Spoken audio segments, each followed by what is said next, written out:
മോശം പങ്കാളിയെ തിരിച്ചറിയാനുള്ള 7 അടയാളങ്ങൾ. ഏഴാമത്തത് ഇമ്പോർട്ടൻ്റ് ആണ്, സ്കിപ്പ് ചെയ്യാതെ കാണുക. ഒന്നാമത്തത് ഓവർ കൺട്രോൾ, അമിതമായ കൺട്രോൾ. സാധാരണ കൺട്രോൾ അല്ല കേട്ടോ. എവിടെ പോകണം, ആരോടൊപ്പം പോകണം, എപ്പോൾ പോകണം, എന്ത് ധരിക്കണം, ഈ സമയത്ത് തിരിച്ചു വരണം, ഇങ്ങനെ അമിതമായിട്ട് കൺട്രോൾ ചെയ്തുകൊണ്ടിരിക്കുക. രണ്ടാമത്തത് മൈൻഡ് ഗെയിം, അതായത് സ്വന്തം കുറ്റം പോലും അവരിൽ ചാർത്തി കൊടുക്കും. നീ ചോദിച്ച ശൈലി ശരിയായില്ല, സമയം ശരിയായില്ല എന്നൊക്കെ പറഞ്ഞിട്ട് അവരിൽ കുറ്റത്തെ ഇട്ടുകൊടുക്കും.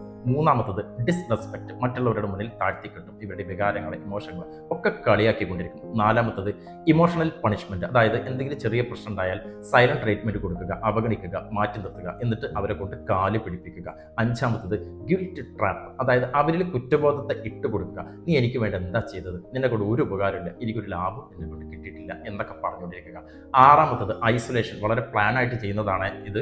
അതായത് ഇവർക്ക് ഇവരുടെ ഭാരം ഇറക്കി വെക്കാൻ ആരെങ്കിലും ഒരാളുണ്ടെങ്കിൽ അവരെ ഇവരിൽ നിന്ന് കട്ട് ചെയ്യും, വീട്ടുകാരെ കട്ട് ചെയ്യും, കുടുംബക്കാരെ കട്ട് ചെയ്യും, എന്നിട്ട് തന്നിലേക്ക് മാത്രം കൊണ്ടുവരും. അവർക്കൊക്കെ ഓരോ കുറ്റങ്ങളും ഉണ്ടാക്കി കൊടുത്തുകൊണ്ടിരിക്കും. ഏഴാമത്തതാണ് വളരെ ഇമ്പോർട്ടൻ്റ്. ഈ 6 ഞാൻ ഇനി മാറ്റം വരുത്തിക്കോളാം എന്നൊക്കെ പറഞ്ഞിട്ട് ഫേക്ക് ചേഞ്ച് സൈക്കിൾ ഇവർ ചെയ്യുന്നത് വീണ്ടും ഇത് ആവർത്തിക്കും. എന്നിട്ട് ഇവരെ പറഞ്ഞ് വിശ്വസിപ്പിക്കും. വർഷങ്ങളായിട്ട് സ്ഥിരമായിട്ട് ഇങ്ങനെ അനുഭവിച്ചു കൊണ്ടിരിക്കുന്നു എങ്കിൽ ഇവരെ മാറ്റാൻ ശ്രമിക്കരുത്.